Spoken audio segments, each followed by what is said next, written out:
नमस्कार दोस्तों, आपका स्वागत है आज के मुख्य समाचारों में। दोस्तों, आज देश भर से कई बड़ी न्यूज़ निकल कर आ रही है। सभी बड़ी खबरों के बारे में एक एक करके विस्तार से आपको बताएंगे। उससे पहले दोस्तों, अगर आप भी देश में निष्पक्ष पत्रकारिता का समर्थन करते हैं तो हमारी इस वीडियो को लाइक कर दें। साथ ही हमारे चैनल को सब्सक्राइब करके बेल आइकन को जरूर दबा दें, जिससे देश में निष्पक्ष पत्रकारिता करने वाले पत्रकारों का मनोबल बढ़े तथा वे ज़्यादा से ज़्यादा निष्पक्ष पत्रकारिता कर सके और साथ ही आम गरीब जनता की आवाज़ उठा सके। दोस्तों, अब बात करते हैं सभी बड़ी खबरों के बारे में एक एक करके विस्तार से।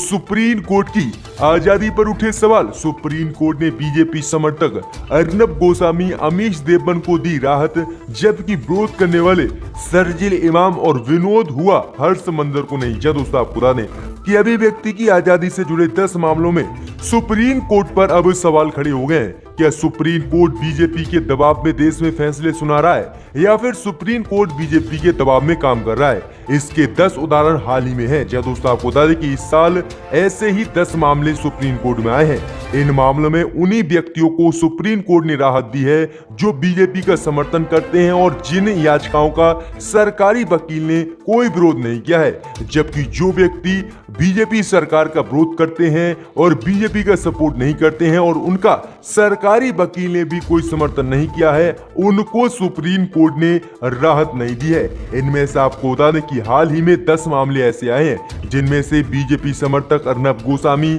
और पत्रकार अमीश देवगन को सुप्रीम कोर्ट ने राहत दी, जबकि बीजेपी पार्टी का जो विरोध करते हैं जैसे विनोद हुआ, हर्ष मंदर और शरजील इमाम को सुप्रीम कोर्ट ने राहत नहीं दी है।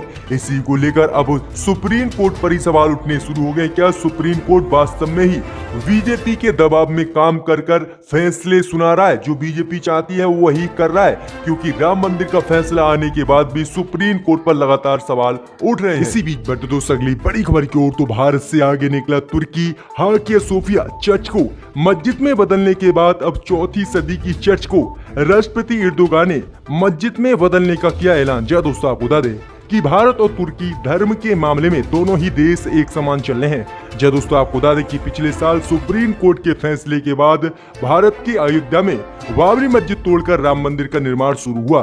इस बीच तुर्की के राष्ट्रपति रजब तैयब एर्दोगान ने भी हागिया सोफिया चर्च को मस्जिद में बदलने का ऐलान कर दिया। वहीं आपको बता दें कि इसी बीच एक दूसरी चर्च जो इस्तांबुल में स्थित है उसको भी जो है एर्दोगान ने शुक्रवार को मस्जिद में बदलने का ऐलान कर दिया है। इस प्राचीन चर्च को ऑटोमन साम्राज्य के दौर में बनाया गया था, जिसके बाद इसे मस्जिद में बदलने का ऐलान रजब तैयब एर्दोगान ने कर दिया है। तो भारत और तुर्की दोनों ही धर्म के मामले में एक साथ आगे बढ़ रहे हैं। इसी बीच बढ़ते दोस्तों अगली बड़ी खबर की ओर, तो गैंगस्टर विकास दुबे पर बनी फिल्म प्रकाश दुबे कानपुर वाला का ट्रेलर हुआ रिलीज। गैंगस्टर विकास दुबे पर बन रही है उत्तर प्रदेश में फिल्म। दोस्तों, आपको बता दें कि यूपी पुलिस के छक्के छुड़ाने वाले गैंगस्टर विकास दुबे भले ही एनकाउंटर में मार दिया गया हो, लेकिन उसके नाम की ऐसी चर्चा हुई कि फिल्म निर्माताओं ने उसकी कहानी को पर्दे पर उतारने का बना लिया। वहीं आपको बता दें कि गैंगस्टर विकास दुबे के जीवन पर आधारित फिल्म जल्द ही भारत में रिलीज होने वाली है। फिल्म का नाम है प्रकाश दुबे कानपुर वाला।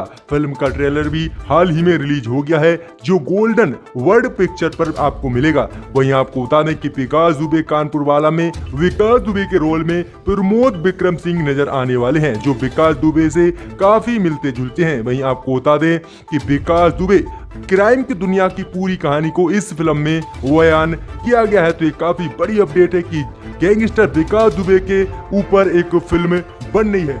इसी बीच बढ़ते दोस्तों अगली बड़ी खबर की ओर, तो चीन का नया पैंतरा नेपाल के साथ मिलकर माउंट एवरेस्ट पर फिर से मापेगा ऊंचाई। भारत में मचा हड़कंप। दोस्तों, आपको बता दें कि भारत और चीन के बीच लगातार सीमा पर तनाव बना हुआ है।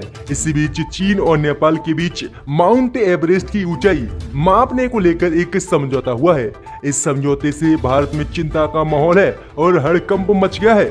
दरअसल भारत में चिंता इस समझौते के एक क्लोज को लेकर है, जिसमें कहा गया है कि बीजिंग और काठमांडू संयुक्त रूप से माउंट एवरेस्ट के सर्वे मैपिंग और जियो इन्फॉर्मेशन मैनेजमेंट पर सहयोग करेंगे। इतना ही नहीं, ये भी कहा गया है कि माउंट एवरेस्ट की जानकारी को साझा करने के लिए दोनों देशों में केंद्र बिंदु बनाए जाएंगे, जिसके बाद भारत सरकार को ये हड़कंप लगा हुआ है कि इस समझौते के बाद नेपाल चीन के पाले में चला जाएगा और पाकिस्तान पहले से ही उसके साथ है। अगर युद्ध जैसे हालात बनते हैं तो ये दोनों ही देश चीन का साथ देंगे और मोदी सरकार को इसी बात का ये झटका लगा है आज।